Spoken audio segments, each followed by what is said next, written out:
Hello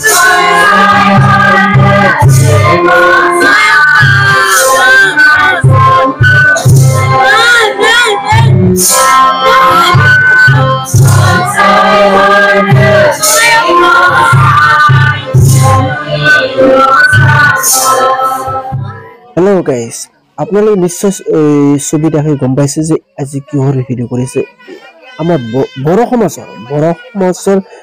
এজন মানুহ মৃত্যু হোৱাৰ পিছত আমি কেনেকৈ আমি দোহা কৰা হয় আৰু এই দোহাত আমি কেনেকৈ লৈ যোৱা আৰু কেনেকৈ কি ধৰণৰ দোহা কৰে আপোনালোকে দেখা পাইছে ইয়াত আমি কি পিণ্ডু দিয়া বুলি কয় এই পিণ্ডু দিয়াত ভাত পানী মাছ মাংস মানে যিমান লাগে সকলোবোৰ বনাই মেলি আমি তাত ভৰাই লৈ হ'ল তাৰপিছত আমি নদী কিনাৰত বা যিকোনো খালৰ ওচৰত লৈ যাওঁ আৰু মতা হ'লে পাঁচ ভাগ মহিলা হ'লে 7 ভাগ আমি ঠিক তেনেকৈ পুৰুষ যিহেতু আমি 5 ভাগ কৰিলোঁ তাত ভাত মাছ মাংস পিঠা তামোল পাণ মানে এজন মানুহ যিখিনি যোগাৰ লাগে এজন মানুহৰ খাদ্য যিখিনি খাদ্য এইখিনি খাদ্য দিয়া হয় তাৰপিছত আৰু মতা হ'লে 5জন মানুহ ধৰিব লাগিব মাইকী হ'লে 7জন মানুহ ধৰিব লাগিব ঠিক তেনেকৈ 5জন মানুহ ধৰি পানীত লাহেকৈ নমাই দিয়া হয় তাত মই কৈছোঁ আগতে কৈছোঁ যে যিমান এজন মানুহ খোৱাৰ খাদ্য থাকে পাণ তামোলৰ পৰা ভাতৰ মদ মাছ মাংস থাকে ঠিক তেনেকৈ আমি লাহেকৈ ভাতত উঠাই দিয়া হয় আৰু তাত কোৱা হয় যে আমি আপোনাক জীৱিত অৱস্থাত দিব নোৱাৰিলোঁ তাৰ বাবে আমি তোমাক মৃত্যু অৱস্থাত হ'লে দিছোঁ তুমি আমাক দায় দোষ নধৰিবা তাৰপিছত আমি কি হয় আমি যোনটো বগা কাপোৰ তাত আমি কিছুমান আমি বড়ো সমাজত কোৱা হয় কেঁচা চিধা হয় তাত ভঁৰাল বুলি কয় টকা পইচা মানে এজন মানুহৰ যিখিনি প্ৰয়োজনীয় সামগ্ৰী দিয়া হয় তাৰপিছত আমি ঘৰত আমি যে এতিয়া আমি নাৰ্জী অৰ্গানা বুলি কওঁ তাৰমানে মৰা ব্যক্তি নহয় আমি আমাৰ যিখিনি আমি জীৱিত মানুহ আমি সম্বন্ধ চেক কৰিলোঁ গতিকে তাক আমি নাৰ্জী অৰ্গানা তাৰপিছত আমি প্ৰাৰ্থনা আৰজ গতিকে তাত আমি কিছু বড়োৰ বাথৌ নিয়ম মতে আমি আৰজ বা নিয়ম নীতি কৰা হয় তাৰপিছত আমাৰ যিটো মৃত্যু মানুহ প্ৰতিচ্ছবি আমি কৰা হয় কৰা হয় আমি এই ছবি দেখা পাইছে আপোনালোকে ইয়াৰ পিছত বড়ো সমাজৰ বাথৌ সমাজৰ নিয়ম তাত প্ৰতিচ্ছবি তাত মুকলি কৰা হয় প্ৰতিচ্ছবি মুকলি কৰা হৈছে তো চিনে এটা ভাষণ থাকিব তাৰপিছত আমাৰ যিটো মাইনাও আৰজ গাব আৰজত বাথৌ সমাজৰ আৰজত এটা নিৰ্দিষ্ট আৰজ ৰখা হয় আৰু নিৰ্দিষ্ট আৰজলৈ 5টা আৰজ গোৱা হয় এই 5টা আৰজৰ পিছত আমাৰ পিছত কৰিবলগীয়া কাম বহুত থাকে আৰু এই কামখিনি কৰাৰ পিছত তাৰপিছত আমি মৃত্যু মানুহৰ যিটো চাৰাটো এই চাৰাটো আমি প্ৰথমে সকলো কৰ্ম শেষ হোৱাৰ পিছত আপোনাক বুজাইছোঁ যে মৃত্যু মানুহৰ প্ৰতিচ্ছবি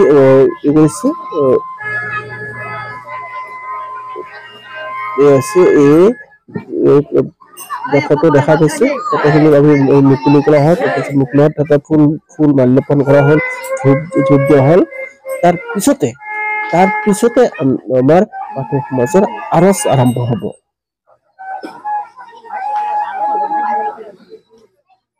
প্ৰতিচ্ছবি মুকলি কৰা হয় তাত যিজন মানুহে প্ৰতিচ্ছবি মুকলি কৰা হয় তেওঁ চুমু ভাষণ ৰখা হয় আৰু যিজন ব্যক্তি আছে ব্যক্তিৰ ওপৰত কিছু ভাষণ ৰখা হয় কম সময়ৰ ভিতৰত ভাষণ ৰখা হয়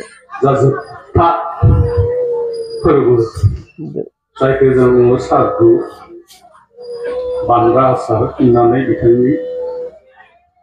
जोङो दिनैनिफ्राय जोंनि न'खरनिफ्राय बिदाय होनाय जायो आरो बे बांग्रा आसार बा जोबथा हाबाफारियाव दैदेनलांनो थाखाय जोंनि कख्लाबारि गामिनिजों लोगोसे कामरुप जिल्ला दुलाराय बाथौ गौथुमनि মাইনো আৰঞ্চা আছে বহি তেওঁ প্ৰতিচ্ছবি মুকলি কৰা পিছতে তেওঁৰ ভাষণ শেষ হোৱাৰ পিছতে আৰজ আৰম্ভ হ'ব আৰজ কৰাৰ কাৰণে আৰজন ৰেডি হৈ আছে আৰু जोंनि जलजलि कख्लाबारि बियापुर बाथौ गौथुमनि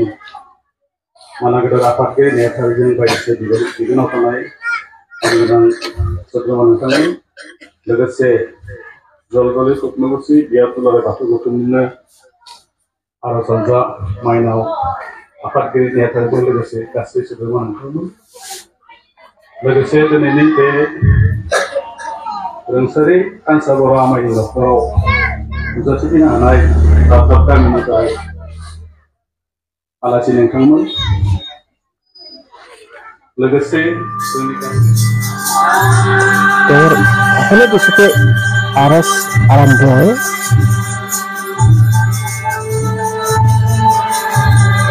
আরস আৰম্ভৰ পিছতে এই আমি আলাপ বুলি কওঁ বাথৌ সমাজত আলাপ বুলি কওঁ তাৰ পিছতে আমাৰ যি মূল আৰস প্ৰাৰ্থনা গাব এবং তাৰ পিছত আমি আলাপ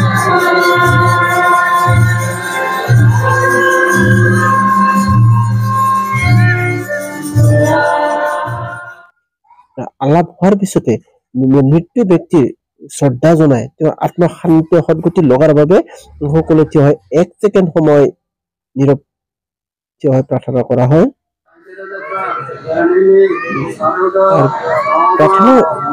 প্ৰাৰ্থনা আৰম্ভ হ'ল ইয়াৰ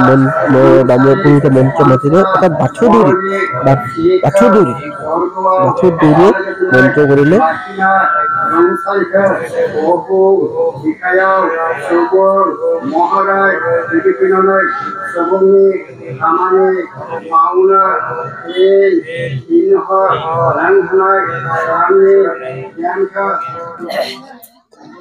মন্ত্ৰৰ পিছতে আমি পুষ্পাঞ্জলি বা ফুল মাল্যপান কৰা হয় মৃত্যু ব্যক্তিলে ইতিমধ্যে বাথৌ সমাজৰ নিয়মতে কাৰ্য প্ৰায় সমাপ্ত কৰি আহিছে মৃত্যু ব্যক্তিক যিকেইজন মানুহ কান্ধত দিছিল বা কান্ধত লৈ গৈছিল তেওঁলোক আমি বাথৌ সমাজৰ মতে তেল পানী দি মালিচ কৰি দিয়া হয় যে তেওঁ হাৰ বান্ধি লয় যে কোনোবাই যে কান্ধত দুখ পাইছিল তাক আমি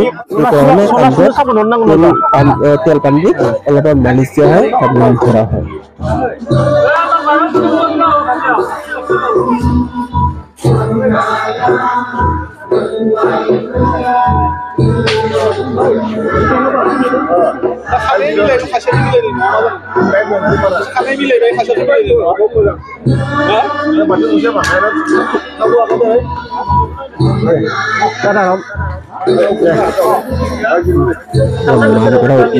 তামোল পাণ আৰু পইচা দিয়া হয়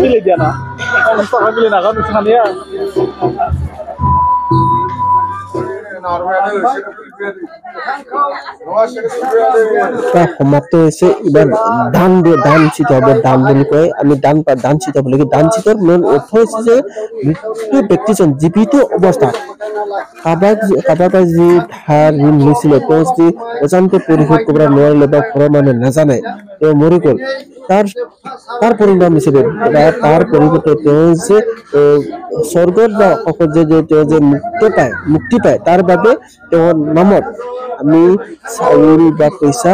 দান চিত হয় দান যায় তেওঁ মৃত্যু ব্যক্তিৰ নামে দান চিত হয় দান চিতৰ আগে সকলো সেৱা কৰা হয় সেৱা কৰাৰ আগত বাথৌ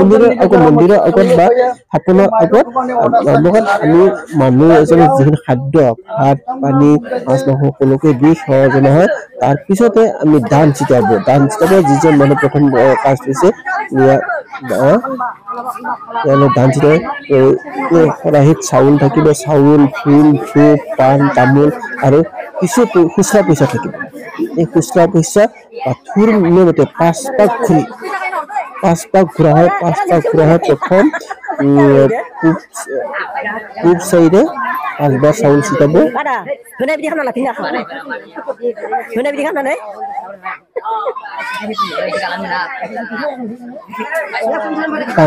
পাঁচ পাক ঘূৰা হয় 5 পাক ঘূৰাৰ পিছত প্ৰথম পূব চাইডে 5 বাৰ চিতা হ'ব তাৰপিছত উত্তৰ পূব পশ্চিম চাৰিদিশে 5 বাৰকৈ চিতাব তাৰপিছত আকাশ আৰু পাতাল গোটেই চাৰিদিশে 5 বাৰকৈ চাউল চিতা হয় তাক আমি দান চিতা হয় বুলি দান চিতাৰ পিছতে আমাৰ প্ৰায় বাথৌৰ কৰণীয় কামখিনি শেষ হয় তাৰ পিছতে আমাৰ আহে খানা ভোজ এয়া হৈছে বাথৌ ধৰ্মৰ নিয়ম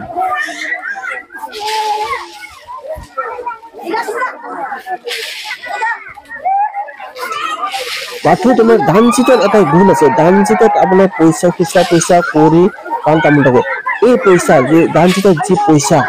এই পইচা যদি এটা আমাৰ বড় সমাজৰ বিশ্বাস বা বড় সমাজৰ এটা বিশ্বাস থাকে এই পইচা যদি আমি বটলি নি কৰি বা সৰু ল'ৰা ছোৱালীক কঁকালত বা গলত পিন্ধাই দিয়া হয় তেতিয়া আমাৰ বিশ্বাস মতে কোনো ভূত ল'ৰা বা ছোৱালী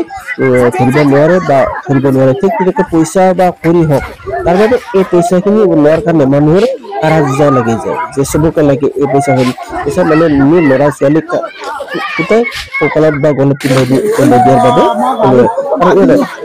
আৰু সকলো যিমানজন পুত্ৰ থাকে বা যিমান মেম্বাৰ থাকে তেওঁলোকে চিকাৰ পিছত ৰাইজৰ এজন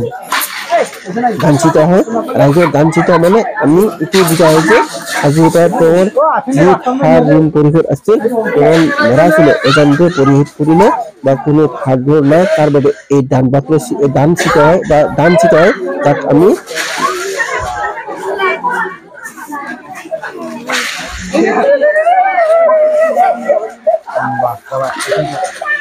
ধান চালে বুলি কোৱা হয় এই ধান